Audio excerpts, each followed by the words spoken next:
नमस्ते दोस्तों, please sit down में आपका स्वागत है। पिछले दिनों अब जैसे आप जानते हैं कि सेशन अभी हाल फिलहाल में ख़त्म हुआ है और मैं एक शिक्षक हूँ, विश्वविद्यालय में पढ़ाता हूँ। तो फेयरवेल वाला टाइम चल रहा है। तो एक विद्यार्थी से बातचीत हो रही है कि बताइए इस पूरे 3 साल आपने पढ़े हैं, इस विश्वविद्यालय में कॉलेज में पढ़े हैं, हम लोगों ने पढ़ा है, क्या सीखा? तो यह जो हमारा विद्यार्थी है उसने बहुत सारी एक पूरी की पूरी सूची बताई कि सर पहले मैं ये करता था, अब नहीं करता। पहले मैं ऐसा मानता था, अब नहीं मानता। ख़ास तौर से जेंडर को लेकर और दूसरी चीज़ों को लेकर उसने अपनी समझ बताई और एक तरह से एक पूरी की पूरी सूची दी कि पहले मैं ये करता था, अब मैं ये नहीं करता। फाइनली उसने एक वाक्य बोला कि सर लर्निंग का, सीखने का तो पता नहीं, लेकिन आपके साथ इस कॉलेज में, विश्वविद्यालय में 3 साल पढ़ने से मैंने अनलर्न बहुत कुछ किया है और मैं इसके लिए आपका थैंक यू बोलता हूँ। एक अलग भाषा में उसने कहा, लेकिन मूल बात ये थी। अब एक रोचक सी बात इससे मेरे मन में उपजी और मैंने इस बात का और विश्लेषण करने की कोशिश की। हालांकि हम लोगों ने पिछले वीडियो में भी कभी कभी ये बात की है, लेकिन मुझे लगा इस पर अलग से बात करते कि सोचिए कि विद्यार्थी सीखने आया था, लेकिन उसे लगता है कि उसकी उपलब्धि है, कितना सीखा उससे ज़्यादा उपलब्धि है कि उसने अनसीखा, अनलर्न कितना किया। ये बहुत महत्वपूर्ण बात है जिस पर हम आज चर्चा करने वाले हैं।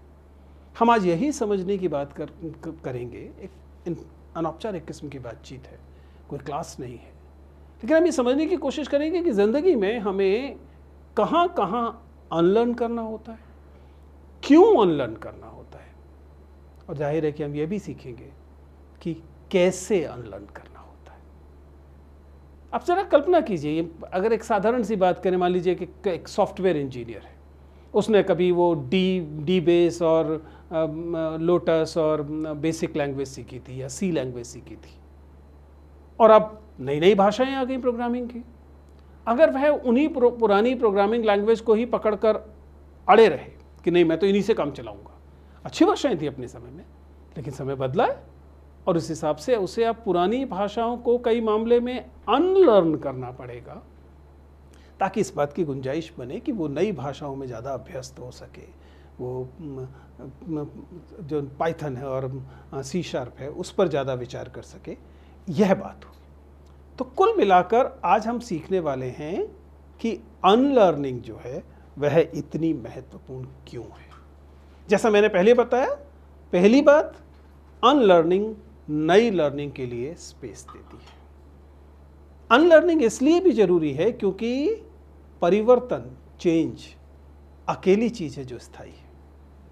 आसपास के तमाम वातावरण बदलते हैं और वही व्यक्ति, सिर्फ व्यक्ति नहीं, दरअसल अगर आप इतिहास देखें तो आप जानते हैं वही प्रजाति, वही स्पीशीज बच पाती है जो कि अपने आप को इस बदलाव के लिए तैयार करती है, अडैप्ट करती है।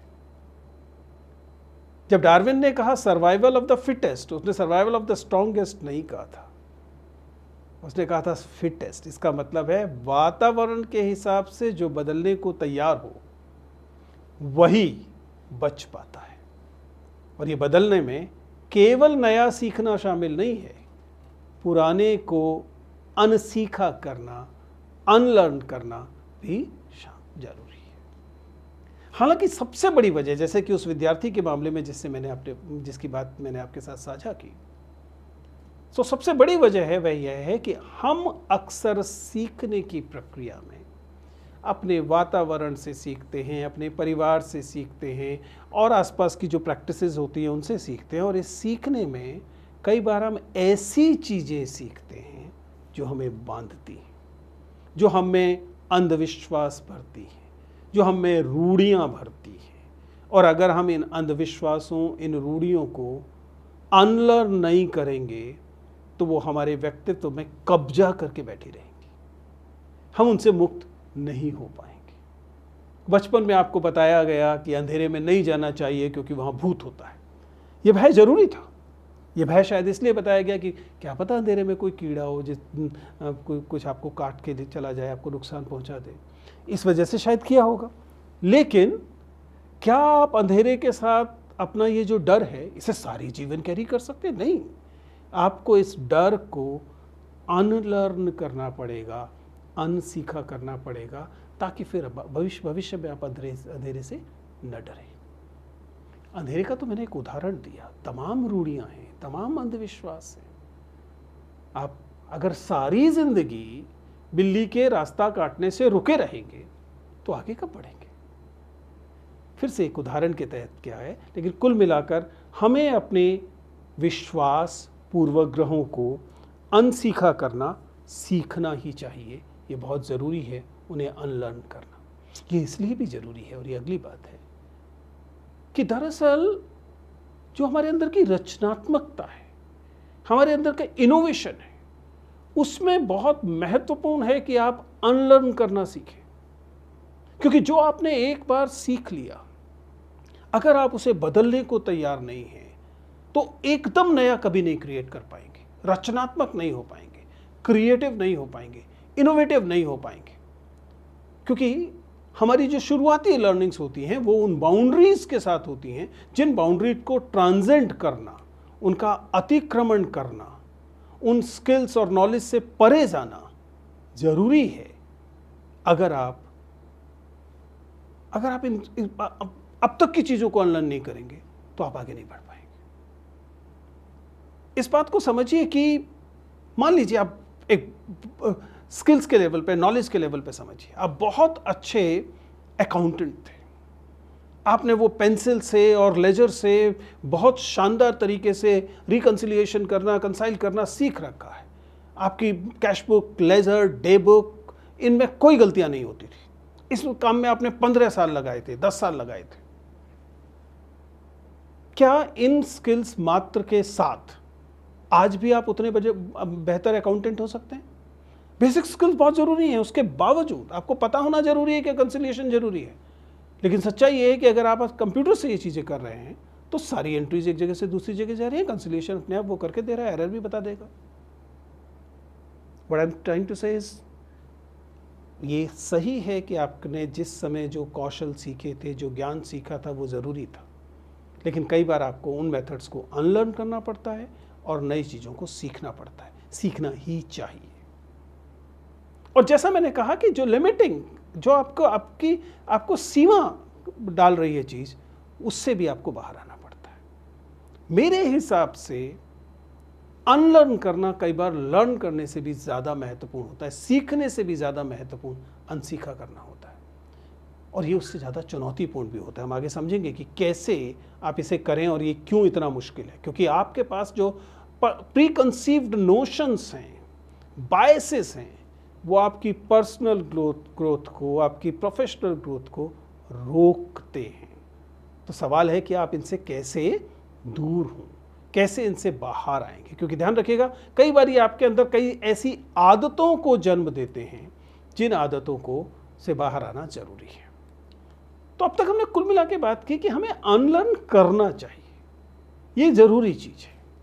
क्योंकि आप मानिए कि हमने तमाम किस्म के पूर्वग्रह, आपके जेंडर को लेकर आपके पूर्वग्रह, राष्ट्रीयता को लेकर आपके पूर्वग्रह, धर्म को लेकर आपके पूर्वग्रह, तमाम किस्म के पूर्वग्रह हमने सीखे हैं, और उसमें हमारा कोई दोष नहीं है। जिस वातावरण में हम थे उस वातावरण ने हमें ये सिखाया है। लेकिन ये तो हम समझ ही पा रहे हैं कि इनको अनलर्न करना पड़ेगा, और कई बार हम अनलर्न करने से डरते हैं। तो सवाल है कि अनलर्न किया कैसे जाए। अब तक हमने समझा क्यों किया जाए, और अब हम समझने की कोशिश कर रहे हैं कि अनलर्न कैसे किया जाए, क्या तरीका है उसका। फर्स्ट स्टेप, कोई भी यात्रा चाहे कितने भी मील की क्यों ना हो, उसकी शुरुआत पहले कदम से होती है। और अनलर्न करने की यात्रा मुश्किल यात्रा है, क्योंकि जो चीज़ आपने पहली बार सीख ली उसको भुलाना, उसको अनलर्न करना, उसको अनसीखा करना मुश्किल होता है। लेकिन जैसा कहा कि किसी लंबी से लंबी यात्रा की शुरुआत पहले कदम से होती है, और इस मामले में पहला कदम क्या है? Coming out of denial, awareness and acceptance. You have to recognise that you need to unlearn a few thing. व्यक्तिगत बात बताता हूं। अब तक के आपने मेरे तमाम वीडियोस में मेरी एक उच्चारण की गलती शायद नोट की होगी। मुझे कभी कभी ज और जेड और जे बोलने में परेशानी होती है। कभी कभी मैं इंटरचेंजेबली भी बोल देता हूँ। अब एक तरीका तो ये था कि मैं इस पे जिद में अड़ा रहता कि नहीं करूँ, और ये आसानी से किया जा सकता था। हिंदी में बार बार किया जाता है कि नहीं जी, नुक्ते तो बाहर से आए हैं, उर्दू भाषा के हैं, मैं क्यों उनकी चिंता करूँ, हमारे यहाँ तो ज है, हमारे यहाँ ज है ही नहीं। लेकिन ये जो नुक्ते वाली ध्वनि है ज, मुझे इसको अंततः स्वीकार करना पड़ा कि मुझे इसे अनलर्न करना है। ये जो मैंने सीखा हुआ है कि ज ही एकमात्र ध्वनि है, I need to unlearn this, and I have started this process by learning through videos and अन्य चीज़ों से। और मुझे उम्मीद है कि आप जल्दी देखेंगे कि मेरे ज और ज में अब अंतर आना शुरू हुआ है। तो the first step which I am saying is you have to aware of the fact कि यू नीड टू अनलर्न। पहली बात है, आपको इस बात को स्वीकार करना पड़ेगा कि आपको अनलर्न करना है, और दूसरा, आप उसके बारे में अपने आप को जागरूक बनाएंगे। Then comes the most important and most crucial aspect. देखिए, अनसीखा करने के लिए, चाहे वह व्यक्ति अनसीखा कर रहा हो या पूरा समाज अनसीखा कर रहा हो, उसके लिए जो सबसे महत्वपूर्ण चीज़ है वह है सवाल उठाना और आत्मालोचन करना। Regularly question your knowledge and belief. आप जिस चीज पर यकीन करते हैं, जो आपके विश्वास हैं, जो आपकी पूर्वग्रह हैं, उन पर सवाल उठाइए। एक इंपॉर्टेंट बात है, क्योंकि ये बहुत शानदार चीज है कि अगर आप अपने अब तक के सीखे पर सवाल नहीं उठाएंगे तो आप कुछ नया नहीं रच सकते। तो आपको सवाल उठाना है और उस पर पुनर्विचार करना है। हालांकि कई बार ये केवल ज और ज की ध्वनि जितना अंतर नहीं होता, कई बार ये बड़ा अंतर होता है। कई बार आपको बड़ी चीज़ों को अनलर्न करना पड़ता है, और ऐसा करने के लिए आपको एक नए पर्सपेक्टिव की जरूरत होती है। यानी कि एक तथ्य गलत हो गया, आप दोबारा से सीख सकते हैं। एक छोटी सी आदत गड़बड़ हो गई, आप उसे दोबारा से सीख सकते हैं। लेकिन कई बार ऐसी ज़रूरत महसूस हो सकती है कि कहीं ऐसा तो नहीं कि आपके दृष्टिकोण को ही बदलाव की ज़रूरत है, कहीं ऐसा तो नहीं कि आपके नज़रिए को ही बदलने की ज़रूरत है। आप ये महसूस करें कि नहीं, अब तक मैं जिस नज़रिए से इस चीज़ को देखता था, अब शायद मुझे भिन्न नज़रिए से देखना चाहिए। बहुत सारे पूर्वग्रहों में ऐसा होता है। मसलन हमको ये सिखाया गया कि एक तरह के व्यक्ति अच्छे होते हैं, मसलन अमुक भोजन खाने वाले व्यक्ति अच्छे होते हैं, अमुक तरह का भोजन खाने वाले व्यक्ति अच्छे नहीं होते। और इसमें हम बड़े खुश तरीके से 15 साल, 20 साल, 25 साल निकाल सकते हैं। मैं अपनी आदत के तौर पर हमेशा से एक शाकाहारी व्यक्ति रहा, और शुरुआत में मुझे यह भ्रम भी रहा लंबे अरसे तक कि शाकाहारी होना कोई इतनी अच्छी बात है, इतनी ज़रूरी चीज़ है कि इसके आधार पर जो शाकाहारी नहीं हैं हम उन्हें नीचे की नज़र से देख सकते हैं। मैं अभी भी शाकाहारी हूँ, लेकिन मैंने इस नज़रिए पर अपने काम किया और इस बात को समझा कि शायद ये नज़रिया उचित नहीं है कि केवल खाने से तय हो कि कौन बेहतर है, कौन बेहतर नहीं है। मैं ये नहीं कह रहा कि आपको भी अपना नज़रिया बदलने की ज़रूरत है, लेकिन आपको अपने नज़रिए पर विचार करने की ज़रूरत है। और मैं इसके मामले में आपको एक छोटी सी टिप दे सकता हूँ। अगर आपको ये समझना है कि क्या आपको नज़रिए में बदलने की ज़रूरत है या नहीं, कैसे तय हो कि वो नज़रिया ठीक है या नहीं, उसका एक आसान तरीका है। आपका नज़रिया आपको एक्सक्लूजनरी बना रहा है या इंक्लूसिव बना रहा है, यानी कि वह ज़्यादा से कम की तरफ लेके जा रहा है या कम से ज़्यादा की तरफ लेके जा रहा है। क्या आपके क्षितिज आपके नज़रिए से विस्तृत हो रहे हैं या संकुचित हो रहे हैं? अगर वो संकुचित हो रहे हैं तो शायद नज़रिए पर पुनर्विचार की ज़रूरत है। आप सोच के देख सकते हैं, उस पर सवाल खड़े करके देख सकते हैं कि क्या उसे बदलने की ज़रूरत है।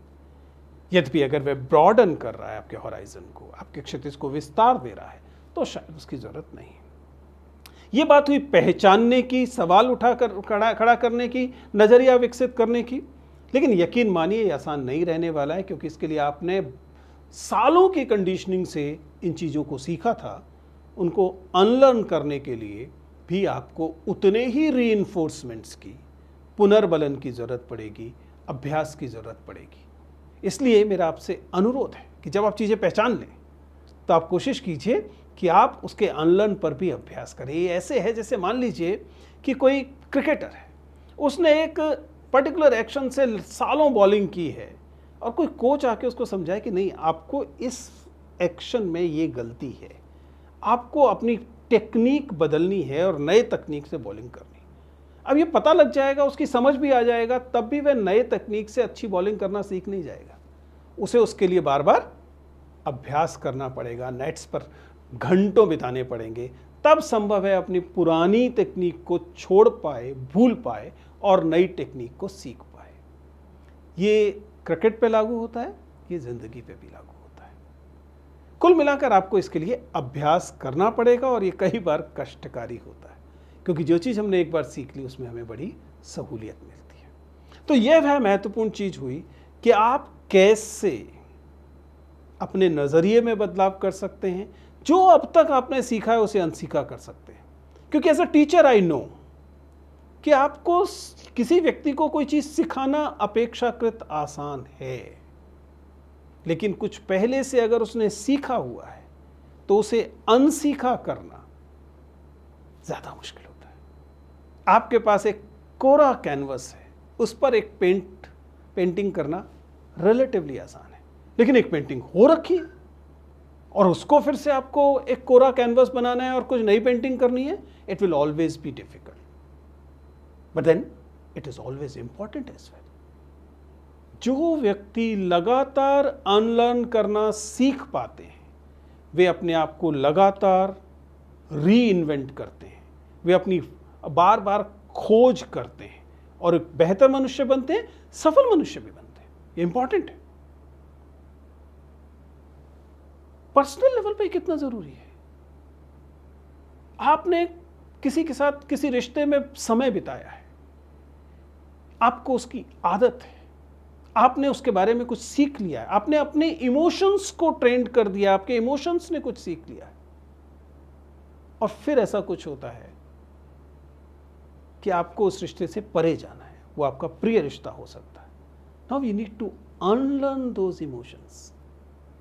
आपको अपने उन भावों को, उन संवेगों को, उन इमोशंस को कई बार अनलर्न करना पड़ता है, तभी आप आगे बढ़ पाएंगे, तभी आप लेट गो कर पाएंगे, तभी आपका आगे जाने की गुंजाइश बन पाएगी। लेकिन उसकी शुरुआत कहाँ से होगी? फिर वही पहला कदम, पहचानिए तो सही कि क्या ऐसा सीखा हुआ है अब तक जिसकी या तो ज़रूरत नहीं रह गई है, जो या फिर वो गलत नज़रिए से उपजा था, या फिर वह आपकी तरक्की के रास्ते में आया हुआ है, या फिर वह नए समय नई चीज़ों के अनुकूल नहीं है। अगर आप ऐसा कर पाएंगे तो I am sure you will be a better person and you will learn better. Thank you.